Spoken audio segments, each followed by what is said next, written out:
Hello, I'm Roberta Winters, President of the League of Women Voters of Radnor Township. Today I'm here to remind you why your vote is so important in the May 18th primary election. As you may recall from previous shows, everyone, even those who are unaffiliated or belong to minor parties, can use their vote to decide the future of our Pennsylvania Constitution. In the past, we tried to help you understand two questions regarding disaster emergency declarations. They, first of all, have to be initiated and then terminated. We also shared ballot question number 3, the one about equal rights of individuals. These 3 questions have implications that only the future will determine. However, all of these questions were the result of typical legislative processes that involved a passage by a majority of legislators in each chamber over 2 consecutive sessions of the Pennsylvania legislature. They were also advertised as specified in local newspapers. Since our last program, another question has been placed on the ballot.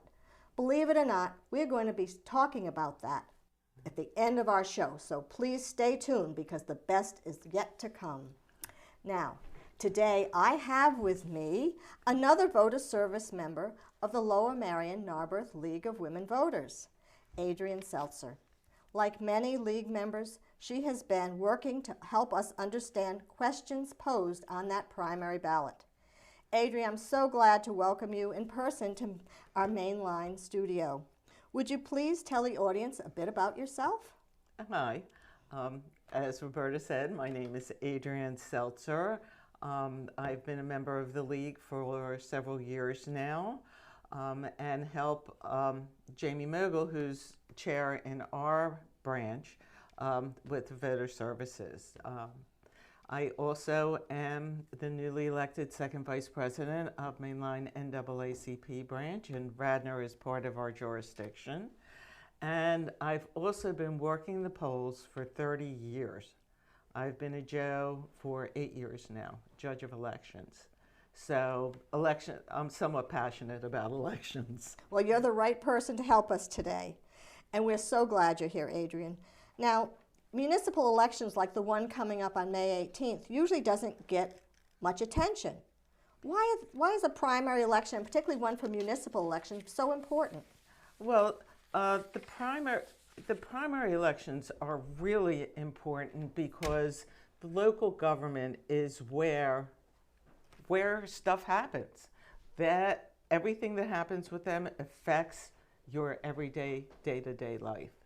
And local government has 2 primary roles.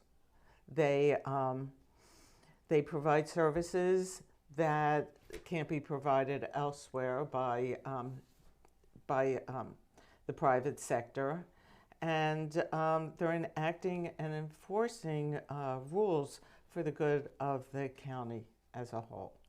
Well, I know our Radnor Township, and I'm sure the same is true in Lower Merion, do an awful lot for us, from trash pickup to police protection, yes. fire, all those kinds of things that we need in our lives. And not to mention the schools.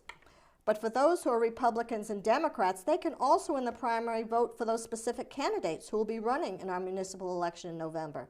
Some of those on the ballot could be running for school board. We have a lot of judges on there. We have some county people who will be running, some courts of common pleas judges, some magisterial judges. That means their names will be on the ballot for both the Republicans and the Democrats if they cross file too. So that must be very complicated. How many ballots are there anyway? Well, there's actually 3 separate ballots for the primary. One for the Democrats, one for the Republicans, and one for everyone else who's a registered voter. The Democratic will have all the Democratic candidates and the cross-filed. The Republican will have all the Republican candidates and the cross-filed. And the registered voters who aren't Democrat or Republican will have just the ballot questions. It's interesting to note that school board can cross-file. Court of Common Pleas can cross-file, and so can magisterial justices. The judges in the appellate court, which are the higher court for all of Pennsylvania, they can't cross-file. Well, I think one of the things that most people in Lower Merion and Radnor are always worried about is the school board, because they want people who are in charge of the schools that are going to do what's right for their children. Just what else do the why is it important to vote for those school board candidates? I know they cross-file, so whether you're a Republican or a Democrat, you can still vote for those people. So what do they do? Well, not all of them cross-file, but some do. Mm-hmm. Some of the things that the school board is responsible for, I mean, in Lower Merion, the school board budget is close to $300 million a year. But they're also in charge of curriculum. So you want a curriculum that reflects the diversity of our country and highlights the accomplishments of everyone, not just one group. They also take care of land if they're building a school. They also take care of discipline. And you want to make sure that they realize that discipline has not always been administered equally in the school system. So these are just a couple things that you have to take a peek at and find out what they really want to, what their views are on that.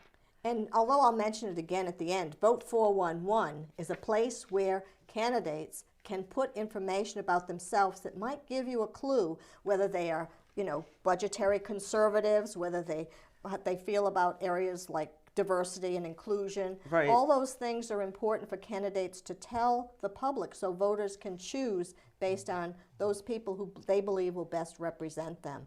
But those school board people have an important role. And they don't get paid. No, they get paid nothing, and they have to balance between these parents who want this and the taxpayers who don't want to spend any more money. Right. So it's really they're on a tightrope most of the time. It's a hard job. Yes. So speaking of hard jobs, what about those judges? They're deciding important things all the time. We've heard a lot about judges in the last few weeks.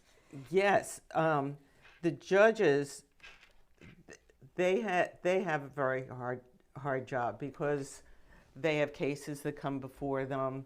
There's different levels of the judiciary. You have your magisterial justices. They're at the bottom level. Would those be like the people, if you have a parking ticket you don't like, that's where you'd go, right? The magisterial judges, okay? Right, but they do a lot more than that. They are elected for only a 6-year term, and they have to run for election every 6 years. As you go up the ladder, then the judges are on 10-year terms. But they don't have to go, they run in a partisan election, but then they don't have to, if they're elected, they don't have to run again. They run in a nonpartisan, I forgot what it was, retention election. Yep. Retention elections where you don't know whether they're a Democrat or a Republican. You just say, hey, they did a good job, let them stay. And that's what you get to vote on. They do have to retire when they're 75, though. Well, I know I always have a hard job trying to figure out the judges because they don't really deal with 411. I always have to go through specifically, sometimes the Pennsylvania Bar Association sometimes makes recommendations that help you understand better where the judges stand. So sometimes, I know we do have some information on 411, but I always like to look at the Pennsylvania Bar Association because they give you a little more insight about them. Yeah, I believe it was Pennsylvania's for Modern Courts have done three forums with all the candidates, and the recordings are available for them. So if you just go to Pennsylvania for Modern Courts, you can link to those. I believe that's the organization. You can link to those events. Right. So that's always good to know because sometimes seeing is believing, and you can't always tell about people from just reading about them on a piece of paper. Yeah, it's some of the things that were, one of the things that I thought was interesting when I was watching the Supreme Court forum was, one of the questions was, your judicial style come into play more? And there were 2 Ruth Bader Ginsburgs, and there were several, I always blank on his name for some reason. Skill, I don't remember. Is this the one who just... The one who just passed away. Scalia. Scalia, that's it. And when I think of it, I thought, somebody who says Scalia is just a little bit too extreme for me. I think an originalist, this is my personal opinion, somebody who's an originalist, you can't tell what they were, they had no concept of what life is like today to be able to do... make tough decisions. Yeah, make really tough decisions. Well, I know they've had that triangle there that shows the different levels, and I think that these judges, once they're elected, really are important because they're playing with that third branch of the system, and you were going to tell us a little bit about some of the things that the levels of the court, right, and some of the laws that they have to interpret as well? Yes. Because they have a really hard job to do. Whether it's not just at the Supreme Court in Washington, D.C., it's the people who do local work, too. And they have to interpret PA laws and the Constitution. They determine sentencing and bail. They oversee employment and discrimination cases. They interpret election law and election results, issues, rather. And they also decide candidate and ballot challenges. Well, we knew we had a lot of those last November, didn't we? Yeah. And they were the ones who made the decisions that determine sometimes the outcomes of things. And we know all about cash bail and the problems people are having with that these days. Right. So this is really important that we pay attention to the judges that are going to be operating in our Commonwealth. Are there other candidates on the ballot questions that Republicans and Democrats will be deciding about on May 18th?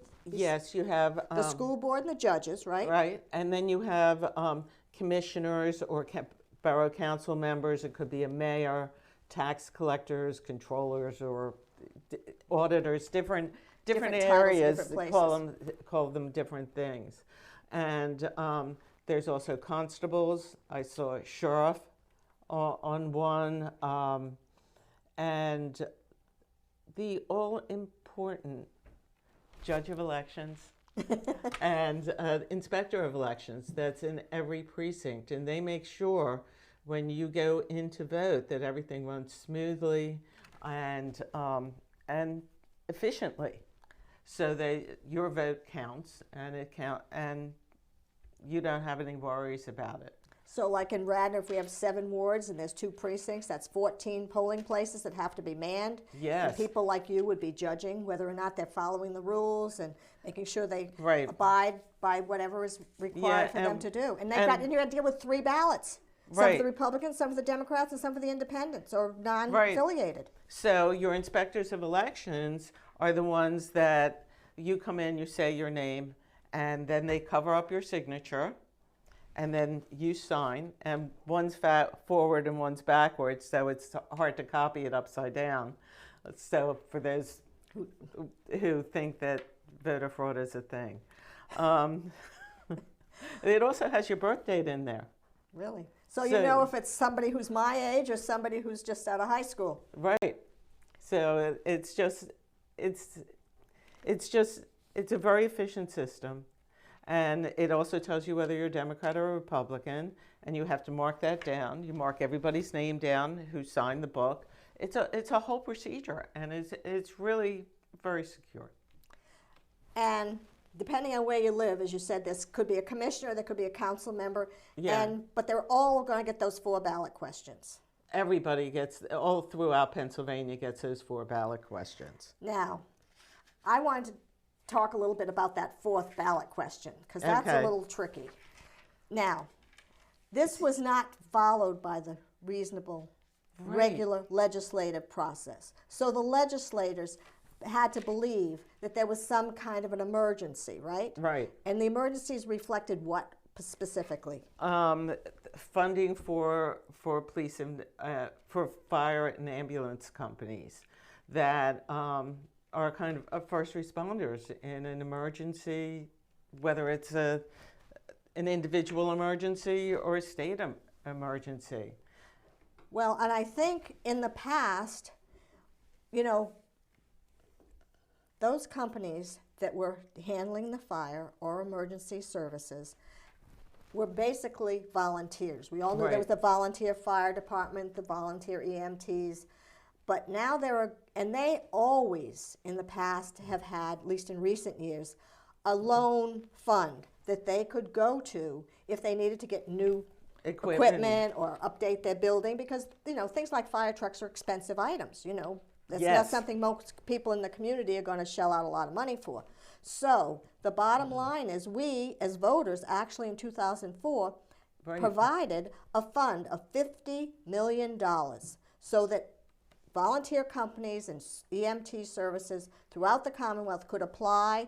There was a gentleman in charge of that, I think, the State Fire Commissioner administered that money, and there are rules and regulations about how it's done, and it's a very carefully monitored system. But it was only for volunteers. Right. And that's where ballot question 4 comes in, right? Exactly. Do you want to tell us and read it exactly what this ballot question 4 says? Sure. Ballot question number 4. Now, by the way, the governors did not write this language. No. The governor could not veto this question. No. It was only the legislators who did this, and this language, which is called the simple language, is not very simple. So I just want to remind that. So when you listen to Adrian read, it's not a simple question. I heard these are on a PhD level, our ballot questions. So that's why the league is here. Yes, to interpret this. Okay. Making municipal fire and emergency medical service companies eligible for loans.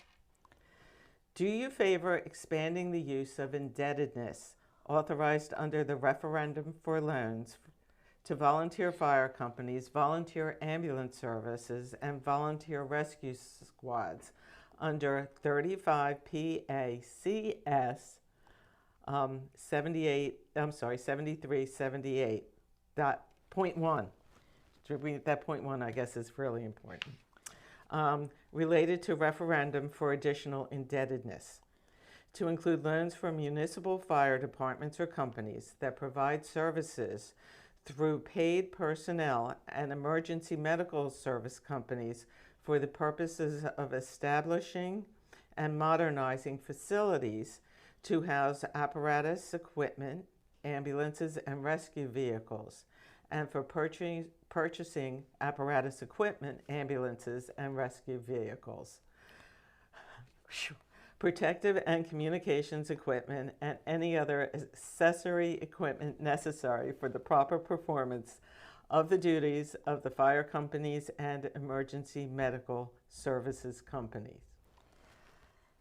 A mouthful. A mouthful, and it's sort of, you know, a good thing the league is there to help simplify this. Now, basically, we have a simple version, so people who go to the polls will understand what's going on. Adrian, will you share what will be on vote 411 so people get this straight?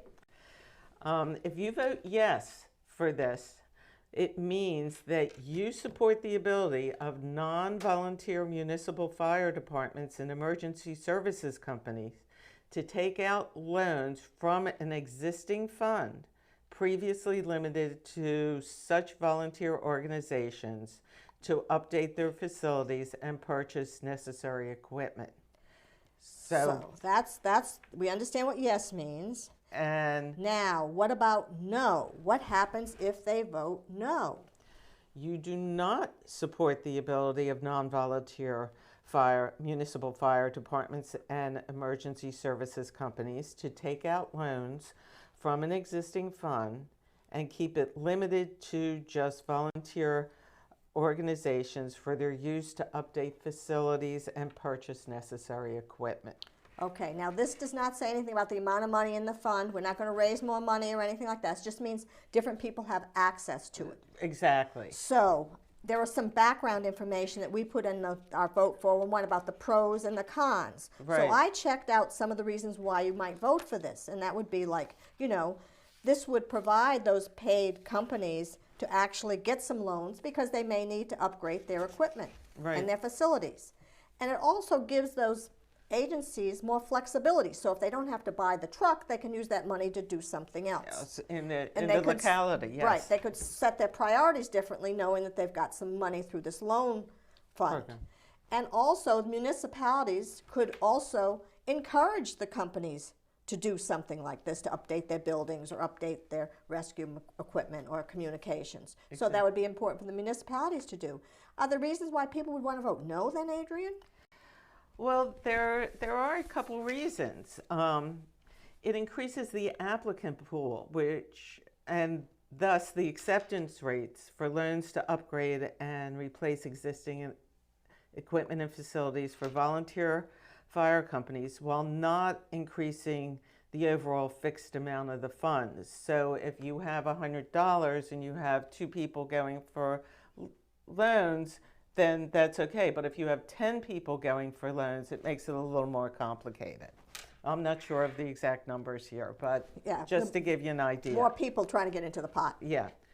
It potentially increases already existing budget constraints and recruitment of volunteer fire and EMS companies, because they wouldn't be able to get the funding to... If facilities might be bad, equipment bad. Expands existing oversight and demands on the state fire commissioner that administers and grants loans. So he's going to have more work to do because he's going to have more applications. And he's only one man. But it's... Yes. Hopefully he has a little bit of a staff. Let's hope. Well, I really appreciate you going through this, Adrian, so carefully, because our voters need to really study these questions, because all of them will make a difference to those of us who live in Pennsylvania. Do you have any final words to share with our audience today? Yes. I really want you to have your voice heard. Please go to votespa.com, and if you're not registered to vote, do register to vote. If you want to apply for a mail-in or absentee ballot, you can also do that at that same website, and really get yourself familiar with what you're going to be voting for by going to votes411.org. And it's your voice, your vote. Don't leave it up to your next door neighbor or the guy down the street. You have your voice heard, and please go and vote. Suppose I wanted to see a ballot. Can I see a ballot somewhere? Yes. I mean, you know, with all these questions and all these words, I mean, how am I going to know what I'm going to do? And all the candidates and which one's cross-filed, where do I go? All right. Well, you can actually look at the ballot at your county voter services department. You can go online, and it will give you your ballot for your precinct. Good. So that's pretty easy to do. But if you want some explanations, you got to go to Vote 411. Okay, well, that's good to know.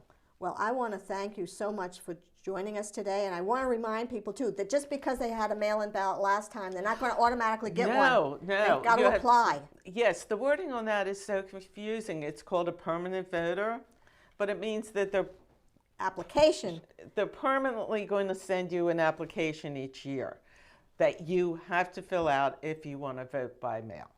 Thanks. Well, I want to thank you on behalf of the League of Women Voters. I really want to thank you for joining us today, because it's really important for everyone to understand the importance of our primary election on May 18th. And first of all, I want to thank Mainline Television for their willingness to provide the time and space for our coverage of this election season. It seems like every time I'm here, I'm talking about another election. And finally, we're grateful for our audience, who hopefully will not only learn from our programs, but share the importance of the primary election with their friends and neighbors. And of course, our most important slide, which is the one that reminds people of votespa.com, where you can get all the information about registering and getting those applications, and vote411.org, the one-stop shop where you can find out all about those candidates. So, the League of Women Voters, as you know, is a nonpartisan organization, and we have those 4 important ballot questions that you need to be studying. Because whether you vote by mail or by person, every citizen who's registered to vote has a voice in changing our Constitution. Now, it will not automatically get that mail-in ballot unless you apply.